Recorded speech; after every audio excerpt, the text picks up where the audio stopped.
আসসালামু আলাইকুম, ঈদ মোবারক। কেমন আছেন সবাই? আশা করি সকলে অনেক ভালো আছেন। আলহামদুলিল্লাহ, আমরাও ভালো আছি। ঈদের দিনটা আমাদের কেমন কাটালো সেটাই জানাতে চলে আসলাম আপনাদের সাথে। সকাল সকাল উঠে পড়লাম, কারণ অনেক কিছু রান্নাবান্না করতে হবে। আমরা চিন্তা করে রেখেছিলাম যে ঈদের দিনে আমরা পোলাও বা বিরিয়ানি খাবো না, সাদা ভাত খাবো, তার সাথে টুকিটাকি তরকারি বা রোস্ট এইসব হবে। তো আমি সেই অনুযায়ী রান্না করে নিয়েছি গরুর মাংস, মুরগির রোস্ট, ডিম কোরমা, ডাল ভুনা করে নিয়েছি, সালাদ। এই তো এইসবই কাজের মধ্যে সে শুধু আমাকে এতটুকুই হেল্প করেছে। তরমুজ কেটে অনেক বড় কাজ করে ফেলেছে, আমাকে উদ্ধার করে ফেলেছে। তাই একটু ভিডিও করে নিলাম তার। আমাদের বাসায় গেস্ট আসার কথা ছিল, তাই তাদের জন্য অপেক্ষা করতে করতে তারাও চলে আসলো। ভাইয়া ভাবি সাথে করে হালিম, পুডিং আর সেমাই নিয়ে এসেছে। অনেক মজা হয়েছিল খেতে। তারপর আমরা খাওয়া দাওয়া শেষ করে রেডি হয়ে বাহিরে ঘুরতে বের হয়ে গেলাম।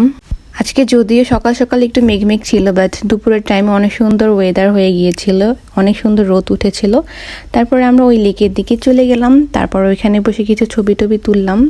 তাইবাকে তাইবার বাবা নিয়ে যাচ্ছে, আর লেকে এসেছি শুধুমাত্র ছবি তুলতে, ভিডিও করতে, কারণ এখানে ভিউটা অনেক সুন্দর। আমি যেমন মাদারীপুরে থাকতে কিছু হলে লেক পার্কে চলে যেতাম ঘুরতে, আর এখন এই লেকটা পেয়েছি, এখানে চলে আসি যখন মন চায় ঘুরতে। লেকটা ছবির চাইতে বাস্তবে আরো বেশি সুন্দর দেখতে। তাইবাও এখানে এসে খুশি হয়ে গেছে, তাই উল্টাপাল্টা হাঁটতেছে, কোন দিকে যাচ্ছে সে নিজেও জানে না। আমরা সারাদিনে অনেক ছবি তুলেছি, আর তাইবাকে আমার জোর করে ছবি তোলানো লাগতেছে। আর এখানে কত সুন্দর রাজহাঁসগুলো দাঁড়িয়ে আছে। সাদিয়া ভাবি আমাকে অনেক সুন্দর সুন্দর ছবি তুলে দিয়েছে আর অনেক সুন্দর ভিডিও করে দিয়েছে। ভাবিকে অনেক ধন্যবাদ।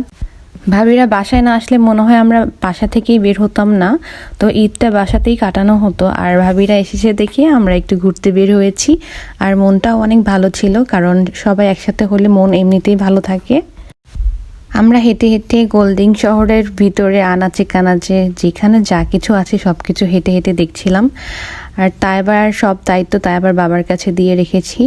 সে তার বাবার সাথে খুব হ্যাপি, তাই সে স্টলারেও উঠতে চাচ্ছিল না। আর সাদিয়া ভাবি আমাকে খুব সুন্দর ভিডিও করে দিয়েছে। এখানের পরিবেশটাও অনেক সুন্দর, চারদিকে এত সুন্দর পরিষ্কার পরিচ্ছন্ন, মানে এমনিতেই ছবি তুললে ভালো লাগবে। যেতে যেতে আমরা একটা জায়গায় পৌঁছে গিয়েছিলাম, যেখানে ডেনমার্ক এবং অন্য একটা দেশের খেলা দেখছিল সবাই মিলে। কোল্ডিং শহরের মনে হচ্ছিল যে সবাই চলে এসেছে সেখানে খেলা দেখতে। তাইবাকে তো আমার ধরাই লাগতেছে না, কারণ একবার ওর বাবার কাছে, একবার ভাবির কাছে, একবার ভাইয়ার কাছে। তো আমি পুরো ফ্রি, একেবারে শান্তি মতো হাঁটতেছি আর নিজের ছবি তুলতেছি, ভাবিদেরও ছবি তুলে দিচ্ছি। তো বলতে বলতে ফোটেক্সে চলে আসলাম আমরা, আর ফোটেক্স থেকে কিছু কেনাকাটা করলাম। ভাইয়া তাইবাকে একটা বল কিনে দিয়েছে, সে বল পেয়ে তো অনেক খুশি। আমি নিজের জন্য একটা হেয়ার কালার নিলাম, আর সন্ধ্যায় খাওয়ার জন্য ফ্রোজেন কিছু আইটেম।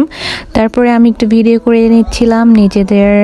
আর ওইখানে বসে এমন বৃষ্টি হচ্ছিল যে সবাই খেলা দেখা বন্ধ হয়ে গিয়েছিল, আর সবাই চলে এসেছিল ফোটেক্সের মধ্যে। তারপরে আমরা ভিজে ভিজে বাসায় গেছি। বাসায় এসে কিছু স্ন্যাক্স আইটেম ভেজে খাওয়াচ্ছিলাম, আর সাথে ছিল কফি। এভাবে আমাদের ঈদের দিনটা চলে গেল, ভালোই কেটেছে আলহামদুলিল্লাহ।